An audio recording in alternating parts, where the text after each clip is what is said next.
소추 사유에 대한 의견 진술을 희망하신다면 발언 기회를 부여하겠습니다. 있습니다만은 양해해 주시면 제가 일어나서 예, 할까요? 네. 좋으실 대로 하십시오. 그러면 마이크가 이러니까 제가 앉아서 예, 하겠습니다. 편하실 대로 하십시오. 제가 오늘 처음 출석을 했기 때문에 그냥 간단하게만 말씀을 드리겠습니다. 여러 가지 헌법 소송으로 업무도 과중하신데 또 저의 이 탄핵 사건으로 또 이렇게 고생을 하시게 해서 먼저 우리 재판관님들께 송구스러운 마음입니다. 저는 철들고 난 이후로 지금까지 또 특히 공직 생활을 하면서 자유민주주의라는 신념 하나를 확고히 가지고 살아온 사람입니다. 헌법재판소도 이러한 헌법 수호를 위해서 존재하는 기관인 만큼 우리 재판관님들께서 여러모로 잘 살펴주시기를 부탁드리겠습니다. 또 필요한 상황이 되거나 질문이 계시면은 말씀드리도록 하겠습니다. 감사합니다. 다음으로 피청구인에 대한 신문을 하겠습니다. 피청구인 본인께서는 그 자리에 계시면 되겠고요. 질문사항은 2개밖에 없습니다. 피청구인에게 진술 거부권을 고지해 드립니다. 질문 전체에 대해서 또는 개개의 질문에 대해서 진술을 거부할 수 있습니다. 오늘 피청구인 신문이 예정돼 있지 않았던 상황으로 알고 있는데요. 제가 지난밤에 오늘 발언 기회를 줄 수 있느냐 협의할 때 분명히 말씀드렸습니다. 재판장께서 하시면 제가 2가지만 아는 대로 묻겠습니다. 말씀을 드리겠습니다. 네네. 첫 번째 질문은 국가 비상입법기구 관련 예산을 편성하라는 쪽지를 기획재정부 장관에게 준 적이 있으십니까? 저는 이걸 준 적도 없고, 그리고 나중에 이런 계엄을 해제한 후에 한참 있다가 언론에 뭐 이런 메모가 나왔다는 것을 기사에서 봤습니다. 근데 그 기사 내용도 조금 부정확하고, 그러면은 이거를 만들 수 있는 사람은 국방장관밖에 없는데, 국방장관이 그때 이제 구속이 돼 있어서 구체적으로 확인을 못했습니다.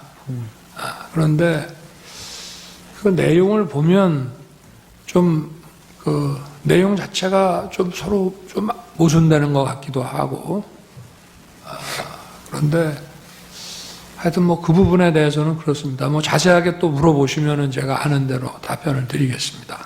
예. 2번째 질문, 마지막 질문 드리겠습니다.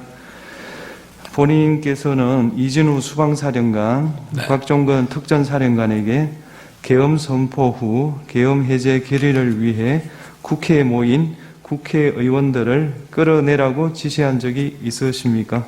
없습니다. 네.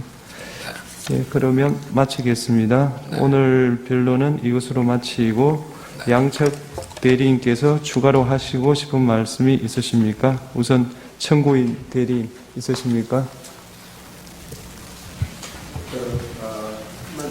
네.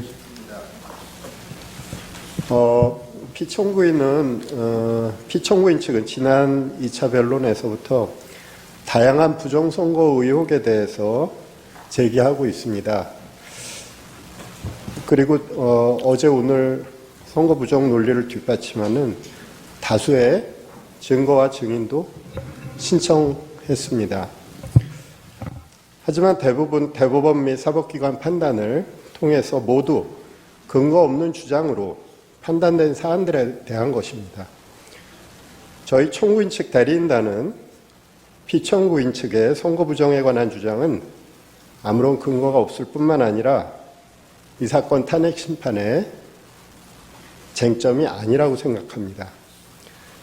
가사 선거 부정이 있다고 해도 피청구인이 비상계엄을 선포한 것, 병력을 동원해서 국회에 침입한 것 등 이 사건 소추 사유를 전혀 정당화시킬 수 없습니다. 선거 부정의 사유는 피청구인 스스로 발표한 계엄 선포 사유에도 등장하지 않았습니다. 계엄 선포 도발에 실패한 이후에 비로소 자신의 행위를 정당화하기 위해서 그런 사유로 등장한 것입니다. 사실 선거 부정을 저지를 수 있는 가장 큰 위험을 가지고 있는 존재는 선거관리위원회가 아닙니다. 그보다 더욱 큰 힘을 가지고 있는 기관, 행정부이며 국가정보기관이며 이들을 지휘하는 대통령입니다.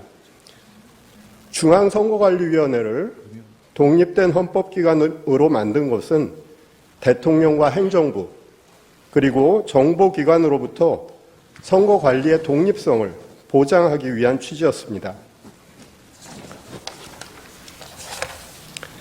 지금의 상황은 오히려 선거부정의 위험이 더욱 더 큰 기관이 선거부정을 막고 방어하는 기관에게 선거부정을 저질렀다고 비난하는 형국입니다.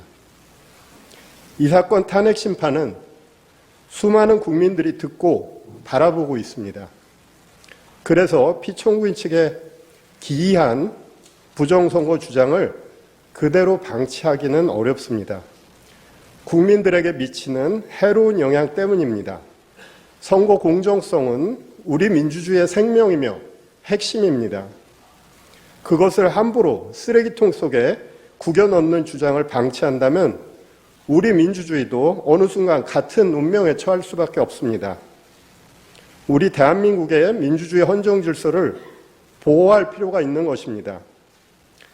사람이 가득 찬 극장 안에서 불이야라고 소리치면 수많은 사람을 해칠 수 있습니다. 현재 대한민국의 국가적 혼란 속에서 선거 부정의 음모론은 우리 공동체 자체를 파괴할 수 있습니다. 최근 서울 서부지방법원에서 발생한 폭도들의 만행은 이와 유사한 무책임한 주장들이 초래한 결과라고 할 것입니다. 존경하는 재판장님, 재판관님, 선거 부정론은 사법부와 검찰의 판단까지도 믿지 못하며 객관성이 없는 무리한 의혹을 제기하는 집단의 일방적 주장입니다. 이 사건 탄핵 심판의 쟁점이 아닐 뿐만 아니라 탄핵 심판 이후 오랫동안 대한민국 민주주의를 해칠 수 있는 무책임한 주장입니다. 더 이상 선거 부정의 의혹 제기 그리고 그와 관련한 증거 신청은 적절하게 제한해 주실 것을 요청드립니다. 이상입니다. 피청구인 측 하시고 싶은 말씀 있으십니까? 예. 탄핵 재판이라는 게 형사소송 절차 준해서 하는 것이고 또 제가 지금 직무 정지된 상태이기 때문에 어떤 영향력도 행사할 수 없습니다. 그리고 이 사건 내용을 제일 잘 아는 사람은 바로 피청구인인 대통령 저 자신입니다. 그래서 그런 주장은 좀 이해가 좀 안 되고요. 아까도 이런 부정선거 의혹이 음모론이라고 하시고 계엄을 정당화하기 위한 거라고 사후에 만든 논리라고 하셨는데 이미 계엄을 선포하기 전에 이런 여러 가지 어떤 선거의 공정성에 대한 신뢰에 좀 의문이 드는 것들이 많이 있었고 또 2023년 10월 국정원의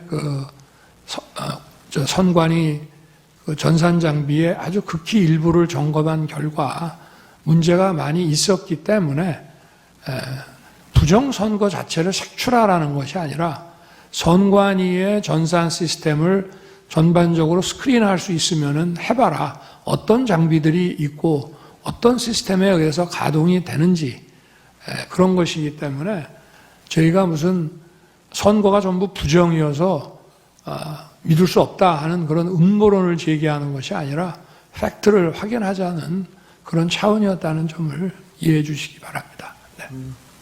이상으로 청구인 측에서 보여준 그 영상에 대해서 제가 그냥 짧게 한 말씀만 이해를 돕는 차원에서 잘 봤습니다. 그런데 아까 그 군인들이 본청사에 진입을 했는데 직원들이 좀 저항을 하니까 스스로 이렇게 나오지 않습니까?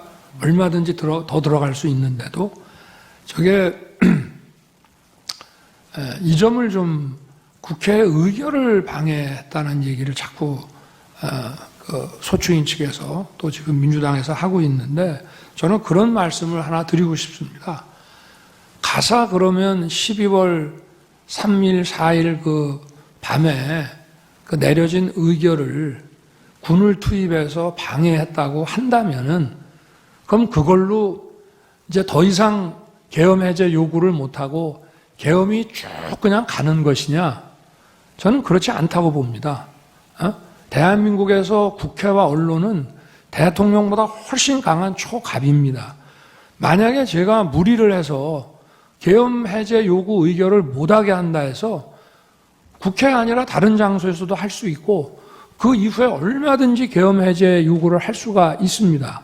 그러고 그거를 만약에 막았다고 한다면 그거는 정말 뒷감당을 할 수 없는 일이라고 저는 생각합니다. 그래서 뭐 계엄 해제 요구를 막았다, 뭐 여러 가지 이런 증언들을 막 이렇게 모아가지고 그렇게 얘기를 하시는데 계엄 해제 요구 결의가 사실은 저도 그 방송을 보고 있었습니다만은 의원들 사이에서도 국회의장과의 관계에서 아니 빨리 합시다. 그리고 또 우원식 의장은 아니 그래도 절차는 밟아야 되는 거 아닙니까? 이렇게 하면서 좀 국회법에 딱 맞지 않는 그런 아주 신속한 그런 결의를 했거든요. 그렇지만 저는 그거를 보고 바로 군을 철수시켰습니다. 그래서 국회 마당에 있던 사람들이 나갔고요. 그리고 아까 국회의장 공관 옆에 군인들이 지나가면서 마치 국회의장을 새벽 2시에 체포할 것처럼 그게 아마 제가 볼 때는 퇴각하는 과정에서 일어난 일이 아닌가 싶고요. 제가 드리고 싶은 말씀은 그거를 그 당시에 막거나 연기한다고 해서 그게 막아지는 일이 아니라는 점을 말씀을 드리고 싶습니다.